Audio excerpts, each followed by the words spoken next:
So look, a couple of years ago when this stuff kicked off, we joked. We could have gone out and gotten class action after class action. We joked like, oh, let's go blah, blah, blah, right?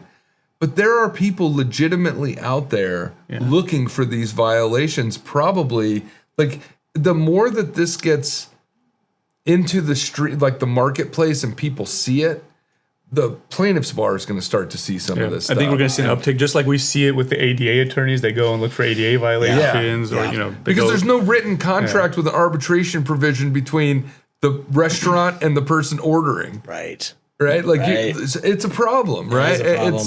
And so the genesis of my email, for which I was just harangued repeatedly about, was all about, hey, look at all these things that are happening that we're just trying to really help. Welcome to the Payments Experts Podcast, a podcast of Global Legal Law Firm. We hope you enjoy this episode. Dual pricing, I think, is actually probably one of the easiest ones to understand, in my opinion. And some states like New York actually have very clear laws now. Under New York's General Business Law, Section 518 actually lays out how you're supposed to do it. And they even released all sorts of FAQ guides that lay out very clearly examples. But dual pricing is when you have two prices, similar to what you would see when you go to the gas station, and it tells you the card price and the cash price. And I think that model is actually one of the more clear ways. It's probably more difficult for merchants to do, I would assume, because you have to label everything with two prices, so it increases costs.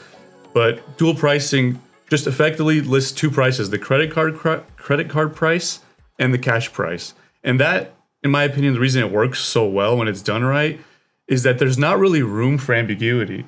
The customer comes in and they already know. They know, like, if I'm buying this good or this service, if I'm going to use my credit card, I'm going to pay one price. If I use cash, if I pay with cash, I'm going to get paid another, or I'm going to get charged another price. I think that's more clear versus cash discounting is there is a list price. So let me, for example, I want to buy a bag of chips for $5, right? That, if you're doing it properly, and it depends again on the states, Visa versus MasterCard, but let's just say you're in New York. If you're doing cash discounting properly, the list price should include the surcharge built into it. So that $5 that I'm seeing as a consumer, I should be, when I'm checking out, it should be $5 plus tax. There should not be anything on top of that. And then if I'm paying with cash at checkout, it should be the $5 minus the discount I get for cash, and that's my cash price. So that's kind of how it works. I think where things get messy is kind of what we've been talking about this whole podcast, is that a lot of states have their own ways of doing things. Some states allow you to surcharge in a different manner where you can add the percentage on top of the list price. New York doesn't allow that. California doesn't allow that. Virginia, as of, I want to say July 1st, no longer allows that. Virginia is now copying California's junk fee regime. So it's kind of like we're a bit all over the place. Yeah, I mean, so go back to the cap thing, right? Like, the idea is I want to pass along the credit card fee, right? Yeah. So if you're going to pay in cash, I'm going to reward you by, like, you'll get a discount off because I'm absorbing and putting into the price that the credit card price that's listed. I'm putting that as the price. And then if you come in with cash, but I'll go back to the debit card thing.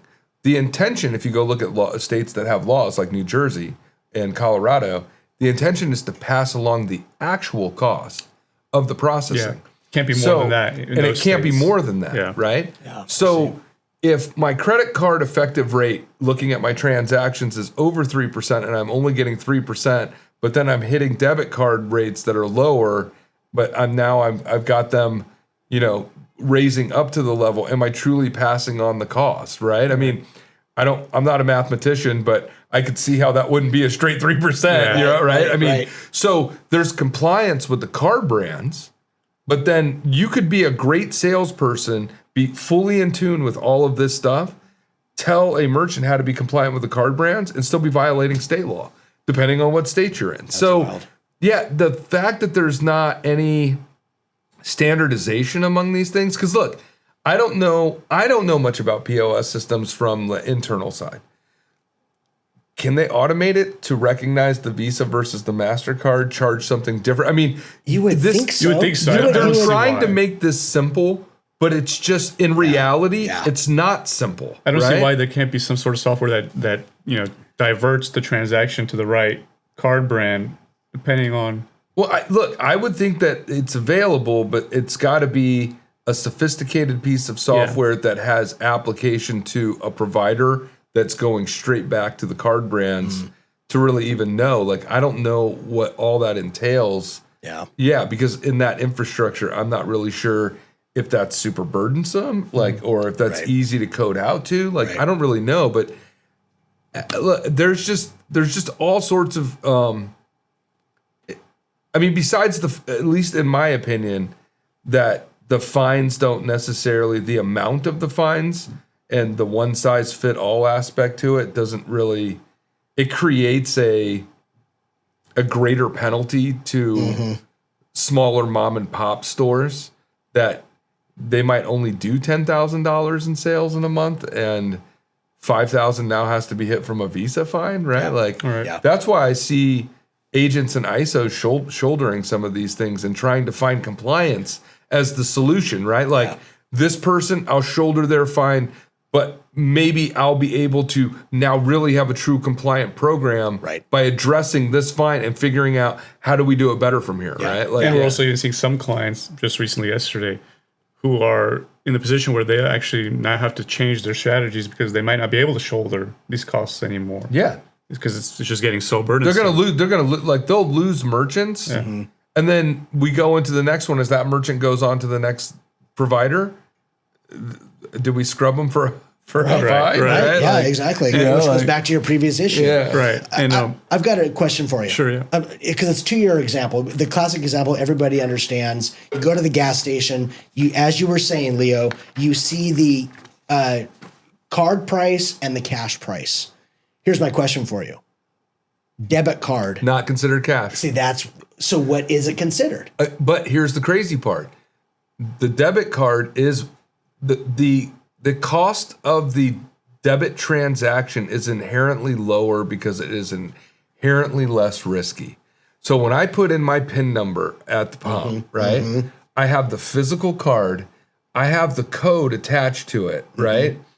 I'm doing what I'm supposed to do as the consumer, and as the merchant, I'm capturing what I'm supposed to capture to make this not be charged back, but yet we're tacking on all of this bigger percentage. Like, there's no risk to the debit card transaction. How many PIN debit transactions ever get returned? Right. I don't know what the percentage is, but I got to imagine it's lower. a small amount. Yeah. Totally. Yeah. Like, it's so that, that's one of those things where look, the story that really kind of like threw me I'll give you two of them. But the story that really threw me was one of our clients said that a competing agent ISO in the same geographic area was using the regime to create fines, like asking merchants for receipts in a non-compliant way to actually then report them. And so this is one of my questions that I sent off was, okay, so people are abusing the system to create fines as a tool to then go in and sell that person on a compliant program potentially, right? And kind of unfairly compete. And in addition to that they're doing it, they're creating probably more confusion for the merchants. They're doing it to merchants that are less sophisticated. And I didn't really know what to do with that one, because it seems like really, to me, not the intent that Visa, MasterCard, or anybody else would ever have of like how to treat these fine regimes. But one of the questions that I kept coming up with, how do you compensate reporters? And what is the process for people when they report to provide information to the card brands? Because I think, it's kind of like that fundamental right in the Bill of Rights, the ability to maybe confront your accuser. Right. Right? Like, and I would ask, how are you verifying what is being reported is correctly. And so I asked, like, what's the process for this to take place? Because I think that there's not a lot of clarity on that side of things too. Like, as the card holder, if I'm a salesperson that's in this space and you start to see that, I don't even know how you would scrub for that, right? I mean, I get it, but at the same time, it just leaves this open area of just open for abuse, right? Like it allows ambiguity for the potential to abuse something that has one intent and being used for a different one. Those are great points. And actually, one thing I wanted to bring up that we haven't even discussed, it just came to mind because it's actually important. So, we've mentioned the card brand rules, we've mentioned state laws when it comes to surcharging, dual pricing, etc. But there's also a whole other category of state laws that also can be implicated when it comes to these matters, and that's various states have a form of deceptive marketing. All states have a form of deceptive practices. All states have a form of deceptive marketing practices rules where if you're not providing clear and conspicuous disclosure or whatever the verbiage is, then you are in violation of those laws, and those laws come with very heavy fines and penalties. One of our ISOs sent us a restaurant, and they had gotten a demand letter from a local attorney for a violation of the state's deceptive practices laws. And it was literally for charging an extra 45 cents and not disclosing the surcharge and not having signage. And then the question becomes, well, how many people did they do that to, right? And what's the true damage? Well, the attorneys don't care because the attorneys just want to litigate it to get their attorney's fees. And it's for consumer protection because at that point, it's the card holder, right? And they were like, well, are you going to respond? And I'm like, no, I'm going to duck my head. I'm going to tell the restaurant, make sure you're doing everything. I'm going to give them all of the marketing collateral, and I'm going to hope the past lies and doesn't come back to haunt them. If I respond to this thing to the attorney, I'm inviting him. Like if I tell him I've remedied the problem, I've admitted there was a problem, right? Like, so now they're a target. I'm like, I do nothing. Wow. Right. And the reason I wanted to bring this up was because it just goes to show you, if you're in this space, if you're a merchant, processor, whatever the case may be, you have so many different competing landscapes to abide by. You got the brands, you got the state rules when it comes to surcharging, you got the deceptive but it practices. goes back to the reporting, right? Yeah. And so look, a couple of years ago when this stuff kicked off, we joked. We could have gone out and gotten class action after class action. We joked like, oh, let's go blah, blah, blah, right?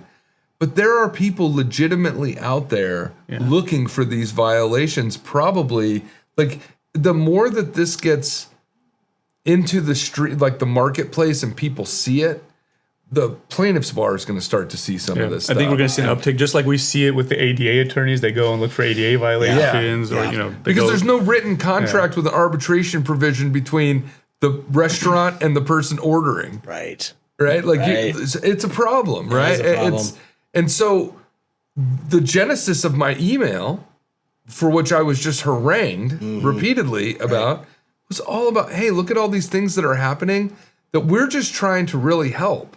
Yeah. Like, I understand that, like, in certain instances, we think that you're abusive in the way that you handle this thing, but none of the instances that I'm talking about right now have anything to do with that. It has to do with, hey, there are problems in this marketplace right now. How do we get clear understanding? And look, name anything else but a law that there's really no gray area. You either are in compliance or not in compliance, right? So when Visa starts to dispense these things out with no due process, how are these not laws? Right. Like I don't understand how these don't have the equivalence of a law, right?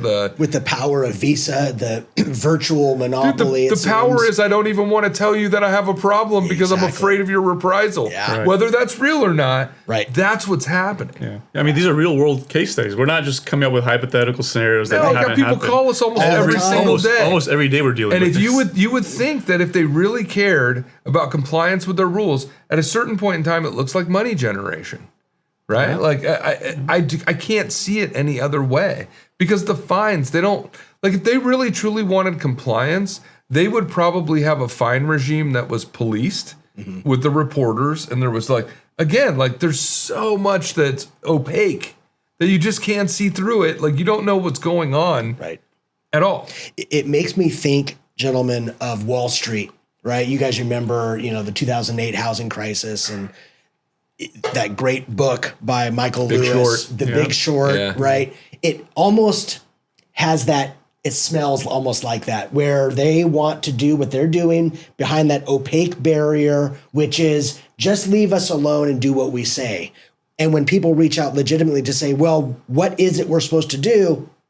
They get blackballed. And I would also say, let's say they say that, just, do what we say. Let's take Minnesota, for example. Minnesota allows up to 5%. Yeah, but that's not even possible. That's not even possible. So again, so that's the crazy part, right? Like Minnesota's like, yeah, you can charge up to 5%, right? So I could be compliant with the law, but I'm always going to be compliant or non-compliant with the card. Always going to get hit with the fines because I'm violating your rules. So it's just really, it comes down to, I think businesses have to come up with a sort of playbook, a strategy, and first and foremost, and that's just really understand the rules to the extent you can. Here was another one that came out, which I thought this was wrong, just straight up. I've asked our client to give us the merchant, and because it's a restaurant group, and he hasn't come through. I don't know if that's because he doesn't want to rock the boat with his merchant, but his merchant was pissed, and I'm all, that's the exact one that I want a merchant. I'd even have him come on the podcast and talk about it. Restaurant group, 4 or 5 different business entities, 4 or 5 different operations, different restaurants, right? All operating independently on their own, all with their own EIN number, right? All with the same owner, okay? Mm-hmm. Restaurant A got a fine. It was $1,000. Restaurant C got a fine. It was $5,000 because now that was a second fine because it all has the same owner. Even though they're totally different Separate businesses, entities. Different employees, everything is totally different. They stack the fine to the second one because it all has the same owner. That could be a silent owner, right? That could be somebody who isn't part of the operations. Right. They just happen to own them, right? And I don't think the rules even allow for that. I don't see that anywhere in the rules. Trust me, like, where in the rules would that even be? That one came up and I went, oh, okay, well, dude, I would definitely want that one. Like that to me seems wrong. And it seems like if that was going to be enforced in that manner, if I'm that person, I want to understand my risk of compliance, right? Yeah. But what you said is important. They haven't gone back to you because they probably don't want to rock the boat, right?